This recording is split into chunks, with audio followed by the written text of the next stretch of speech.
my title, what the story I want to share with y'all today is. And this is going to be my first video. I'm going to be posting a lot. I'm not sure if it's going to be every day or every other day, but I'm going to be posting a lot and kind of just sharing my story with you guys, because I just think it's a time in my life where I'm ready to share these stories with people, because, you know, everybody always tells me I should share them. So this story time is going to be about me going to foster care as a child and kind of my journey through the foster care system. There's a lot of information, so like bear with me. I'm the oldest of 5, so there's me. I have a sister under me. We have the same dad and mom. And then I have twin sisters and a little brother, and they have the same dad and mom, and we all share the same mom. So like little background on my parents. My mom and my dad, they dated as teenagers. My grandmothers were friends. They that's how they met each other. They started dating when I think my mom said she was 14 or 15 when she met my dad. My dad is 2 years older than her. They started dating, and then when my mom was 17, her and my dad got married, and she was pregnant with me. So she had me, and then a year later they had my little sister. There was me and my little sister. Then my dad ended up going to prison, which I won't go into detail in this video, but I definitely will be making a video about that. But my dad went to prison. At some point, my mom met somebody else, and she had my twin sisters with him, and then a year later I had my brother with him. After my brother, well, when my mom was pregnant with my brother, we all moved from Cleveland to Hamilton, Ohio. It's a little town like near Dayton, Ohio. That might be like that's like the bigger city. So it's the ghetto. Like, it's just, you know, it's a little hick town. So my grandfather was living there with his wife at the time. He convinced my mom to come move down there. So my mom packed us all up. Like I said, she was pregnant. My brother was actually born in Hamilton. The rest of us were born in Cleveland. And then she moved down there, and we moved into the same, like, I guess you can call it an apartment, but it was like one of those apartments where it's like maybe only 4 or 6 units in the building. So it's not like a big, you know, high rise or nothing like that. So we moved into this unit. We lived upstairs from them. At the time I was 4. So I was 4, so that means my little sister was 3. This happened in the summertime. This happened right before my 5th birthday. So yeah, my sister was 3. I was 4. My other sisters were maybe 1, I'm not sure. And then my brother was just born. So yeah. So us living in Hamilton was cool, whatever. I actually do remember living there. I do remember, like, we had these friends, these kids that lived across the street from us. It was 3 kids. It was these 3 white kids. It was like, but we used to play together all the time and everything like that. And like, me and Leslie were the same age, and Emily, my sister, were the same age, and we'd play with them a lot, and, you know, we had a lot of fun. I remember living there. Like, we had a lot of fun. And then, of course, getting to see my grandfather all the time, and we would always be downstairs in his house, and like, they had dogs and kittens and stuff like that. Like, that's where I got my very first pet, my very first puppy. His name was Brucey. Like, living there was cool. So the day that we all went to foster care, so it was summertime. We were outside playing in our little, like, kiddie pool, you know. All day we had just been outside playing in the pool. And we went upstairs. I remember sleeping on the couch. I was on the couch with my baby brother. I don't know if my sisters were upstairs. That's the part I don't remember. So I remember hearing somebody bust through the door, and it was the police. So the police bust through the door. They bust through the door like they was trying to catch some drug dealers or something. Like, bust through this door, and it's just me and my brother sleep on the couch. Like, they removed us from the home. It was me and my twin sisters got put in one car, and then my brother and my sister Taji, that's the year younger than me, they got put into another car. So we got separated. If you don't know anything about the foster care system, it is very hard to find homes that will take siblings, especially when there's 5 of them. You see stories about that. I see them too all the time about people taking in like big families of kids and stuff like that. And you know, some people might be like, you know, why is that like a big deal type or whatever? It's because in the foster care system that does not happen. It really does not happen often. So like, some, you know, 1 or 2, I mean 2 kids, that's more common. But like when you have there's 3, 4, 5, 6 siblings, they're gonna be separated more than likely, especially if they're going into the system and not going with family members. And even sometimes when they get sent with family members, they get separated. So we got separated. My mom was, I believe, 22 at the time, 22 or 23, very young. What ended up happening as to why we got removed is because my mom and my grandfather and his wife got into an argument. They got into an altercation, and they were accusing my mom of stealing jewelry from them, but she did not steal from them. And this was just something that would happen often with them. They would lie on her because that's just the type of people they were, unfortunately. And they got into it. They was arguing. The police were called, and my mom got arrested for disorderly conduct. She did not get arrested for stealing or anything. Like, just disorderly conduct, which, if you don't know what that is, it's basically like you caused the ruckus. Like, you caused the scene somewhere out in public. You was making, you know, arguing, or you caused the scene. So that's what she got arrested for. Only time my mother has ever been arrested. Only time my mother has ever went to jail. Ever.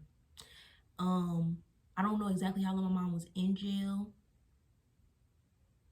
but I don't think it was very long.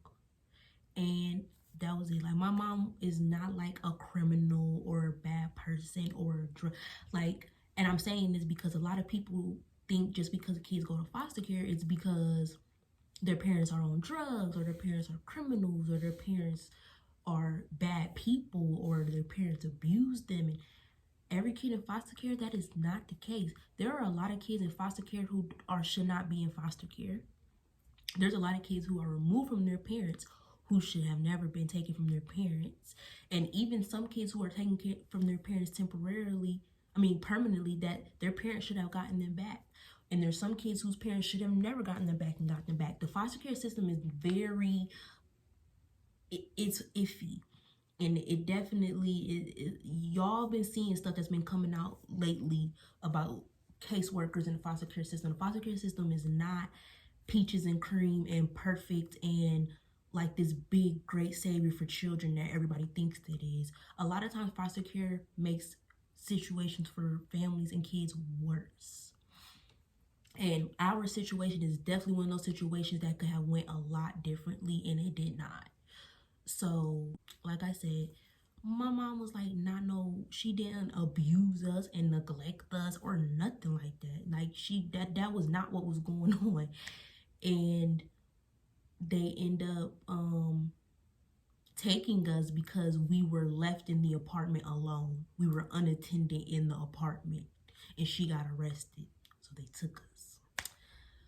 So my sister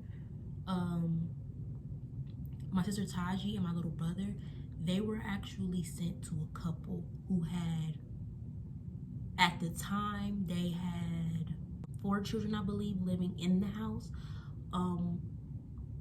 I don't remember exactly how many children they had, but I think something is telling me 11. But they have a lot of children, adopted and biological. They end up being adopted by that family, and that's where they grew up. That's where my brother still lives, because my brother is only 18. That's where he still lives. My sister actually lives here now, but that's where she lived until she was 18. So after that happened, I remember going to like the little center or whatever, the little foster care center office or whatever, and they give you like a bag with stuff in it because you don't have any of your own stuff, and they give you like toothbrushes and stuff like that, and they maybe, you know, give you some like clothes, and then they drive you to your foster home. So by the time we got to our foster home, it was nighttime. So like I said, it was me and my twin sisters. So we get there, and it was a lady, her name was Ashanti, and she had 5 kids in her home at the time. All of these were her children. 3 of the children, I believe, were adopted, and one of them was her biological daughter. And then the one girl that lived there, that was one of her adopted children, had her own child. She was, I think she was 17 or 18, and she had a son. So there was 5 kids total in Ashanti. So we was at this house, and in that house, it was probably the least worst house I lived in. Like, the lady was very nice. She was super nice. Her kids were cool. Like, they weren't like mean to us or nothing like that. She went to a really nice school. The only thing the main thing that happened in this house, and in each place I live, there's a main thing that happened in the house. I'm telling y'all that now. So the thing in that house, and this was like the first thing that happened to me that was like not okay, is her daughter, the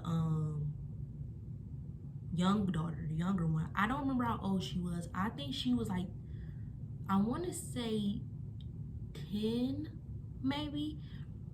She used to ask me to play doctor with her, and so like she would look at my private parts and stuff, and she would let me look at hers, and I didn't know that was like wrong. I was only 4, like going on 5. I did not know like necessarily that was wrong or anything. Like, I had never played anything like that with none of my siblings, and I have a lot of cousins too. Like, I remember my life at a very young age. Like, obviously I could tell y'all a story about when I was 4, but I remember even before I was 4, before we moved to Hamilton, when I lived in Cleveland and was around all my cousins, like, we never did stuff like that. So when we were playing doctor, it's like that's what my doctor would do, you know, look at my body. So I didn't think nothing of it. I didn't know it was like wrong. So I never said nothing to nobody about it. And it's just like we were just looking at each other's private parts. She never like did anything sexual outside of that to me. I never did nothing to her. But then I guess her mom must have caught wind of what was going on. I don't know exactly how. I don't never remember us getting caught, but I do remember her mother having a conversation with me like, don't let anybody touch you down there but your doctor. And she's like, we had like a whole conversation about that. So I don't know what happened, but she must have found out what was going on. Shortly after that, I started getting in trouble because I was like a kid that likes to get into shit. I always been that way. And I remember one time I accidentally spilled like Mountain Dew all over her laptop, like her computer, because I was down there at nighttime when I wasn't supposed to be. And it wasn't my Mountain Dew, it was sitting there, and I knocked it over. I remember another time she had like a bucket full of receipts, and I took them, and I don't know why I took them, and I guess it was important, and I couldn't find where I hid them, like stuff like that. So then she ended up asking for us to be placed somewhere else. So once we were placed somewhere else, we got separated. So my sisters went to a couple, and I went to an older lady and she had an adopted daughter that was 16 at the time. And that lady's name was Dolores. So this house was the worst house I lived in. So now me and my sisters are not separated. So now we done been separated 3 different ways. I moved in with Dolores. Her house was, she was mean. She was very mean. She was old and mean. Her daughter was very mean also. Now she has her own biological children too. She had 2 adult children. She had a son and a daughter. If she had any other children outside of that, I don't know about them. I just know about the son and the daughter.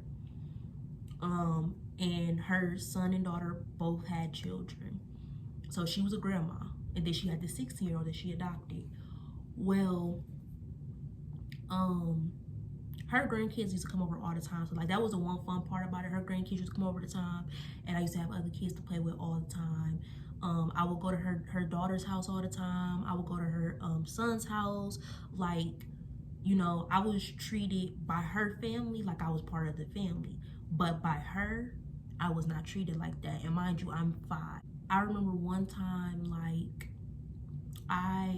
she had put out dresses for church. We used to go to church every Sunday, and it had a wire hanger on it, and there was wire hangers on the dresses, and I like jumped on the, like not jumped like, but like jumped into the bed or like some weird way, and the wire hanger like cut me down the side of my thigh, and I was bleeding and it hurt, and I'm like, you know, I'm freaking out. So I go and tell, you know, I'm telling her like, oh, you know, she's like, you're fine, you'll be okay, and just send me on about my way.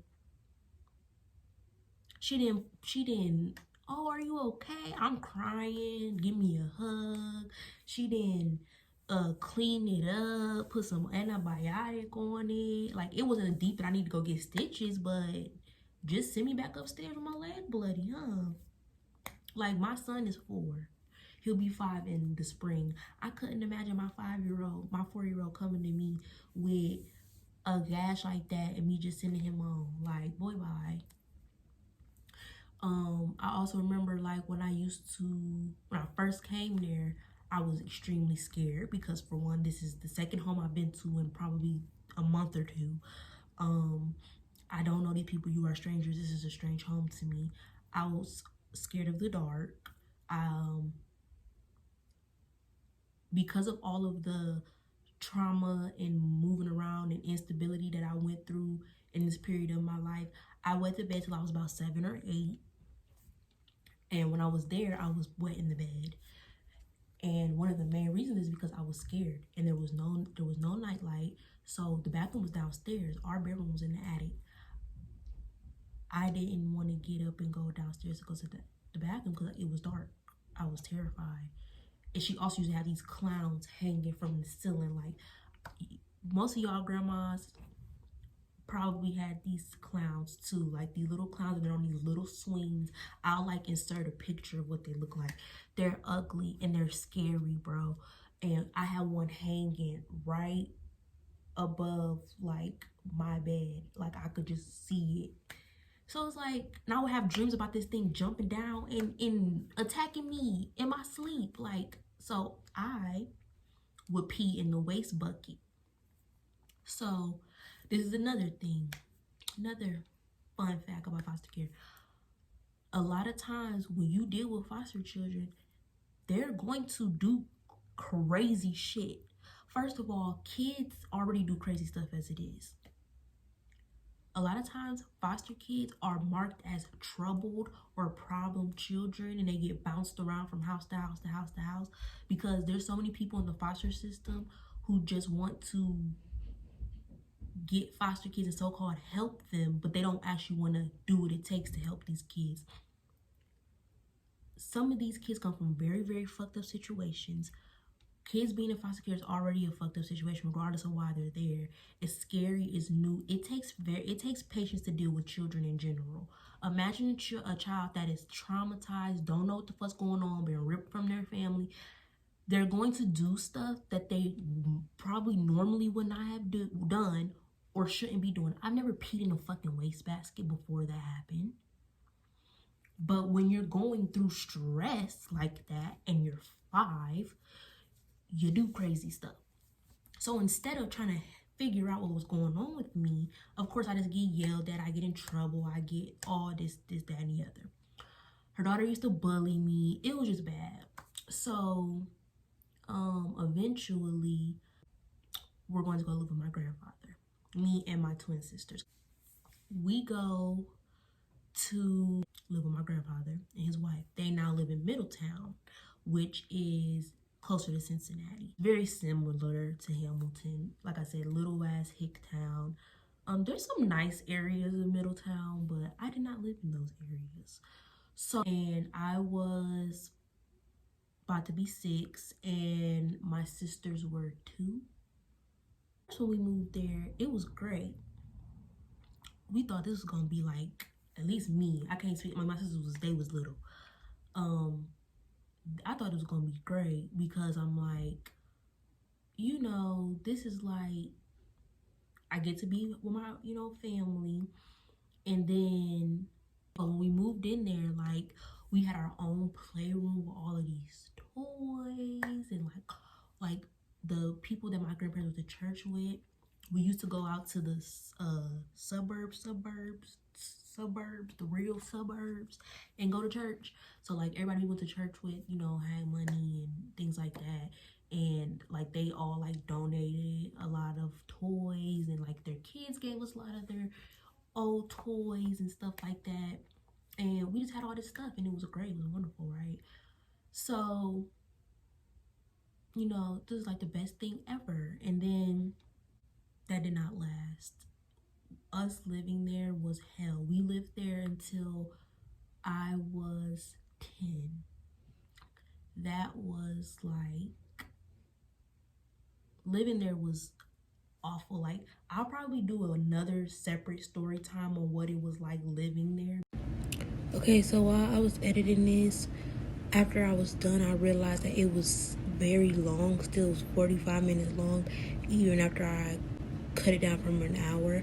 So I'm gonna end up doing a part 2. I know this is like a weird spot to stop, but I just wanted to break the video in half.